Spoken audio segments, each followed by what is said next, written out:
Hey YouTube, Dan here from DansTube.TV, and today I have a brand new action camera to show you guys. This is an affordable budget action camera, and it is the Polaroid Cube HD. The Cube HD is offered in 3 different colors. We have black, blue, and then red, and it's retailing for $150 on the Polaroid website. I ordered mine from eBay and it was $160 including shipping, so I will include a link in the description below for both the Polaroid website as well as the eBay page that I purchased mine from.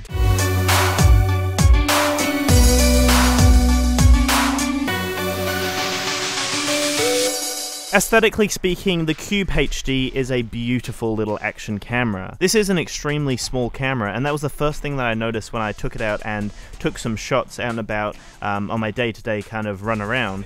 And that was one of the things that kind of blew me away. It was such a small camera. I definitely did feel like I could hold it and secure it quite well in my hand, but because it was small, I couldn't get the smoothest shots in the world, and that's why I guess the additional mounts would be quite useful. This doesn't include any mounts with the pack, but it does include a magnetic base, which pretty much works as a mount on its own. You can connect the Polaroid Cube to a variety of different metal surfaces. I noticed that steel a lot of the time was the most successful. I chucked it onto my car, I chucked it onto my steel cap boots, and a few random steel poles out and about, and they all seem to work very well. And one thing that blew me away is how powerful this actual magnetic hold is. I did some high-speed tests with the Polaroid Cube. I chucked it onto my car and went to about 100 kilometers an hour on the highway, and nothing phased it at all. The wind didn't even budge it at all at that speed, and it does have such a hold. Even when I grabbed it off, I definitely felt comfortable chucking it onto my car and going at such a high speed. So that's super handy, and it pretty much allows you to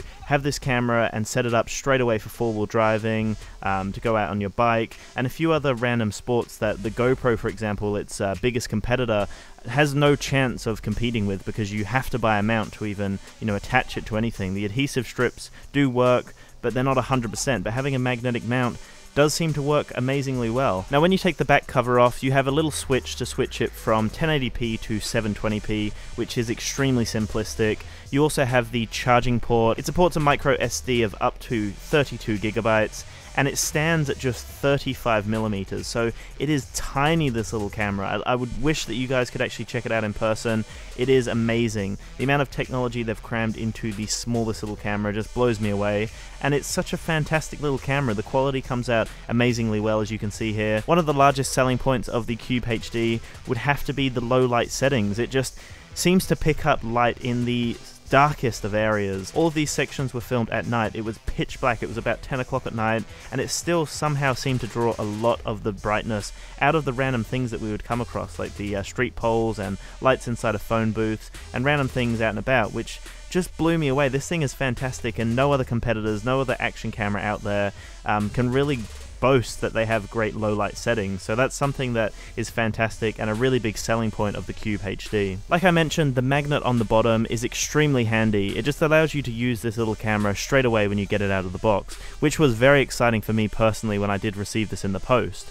So that means that you can stick your Polaroid Cube onto your helmet, your skateboard, or most other metal surfaces. I also did a few drop tests with this camera, and it worked very well. It's quite a durable little camera. I had no issues when I threw it around, and obviously you're going to be quite careful with the camera, but if you do accidentally drop it, then it definitely should hold up against a few of those bumps. The Cube HD is also waterproof, so that means that you can chuck it on your wakeboard while you're water skiing or just chilling by the pool, and it will definitely hold up quite well in those wet situations. The wide-angle lens is beautiful as well for the Cube HD. It can capture 124 degrees of your footage, whatever you're filming out and about. 124 degrees is quite a lot, and it will capture some beautiful shots while you're out and about, so that is very handy. The Cube HD can either film in 1080p HD or 720p HD, which is beautiful, and they both looked quite remarkable when I tested them out.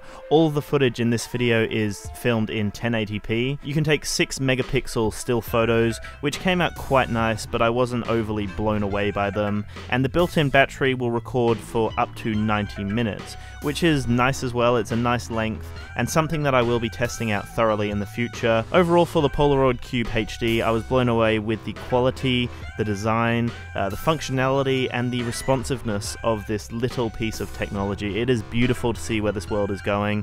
The only issue that I came across would be the one-touch button mechanic. This is a great system, and on paper, it is a great idea and something that could be refined and work very well. But in my testing period with the Cube HD, I noticed myself confusing the camera somehow. So it's got a very simple system where you either tap once to take a picture, you tap twice to start recording, and then when you finish recording, you tap once to stop recording. Now, at the beginning there, I tapped twice to stop recording just because I thought that's how it worked, and I confused the crap out of the actual camera itself, and for some reason the files became corrupted and they were not usable at all. So that was something that became quite annoying. I did notice myself corrupting 3 files throughout my testing period. I filmed about 40 different shots, so it wasn't too bad overall, and I guess after a little while, and if this isn't going to become a constant issue, then definitely something that you can overcome. You've just got to make sure that you're very cautious when you do finish recording and when you start recording as well. Anyway guys, that's the end of my review for the Polaroid Cube HD. I would love to know what you think in the comments below, and like I said, I will have the links in the description below to check out this camera.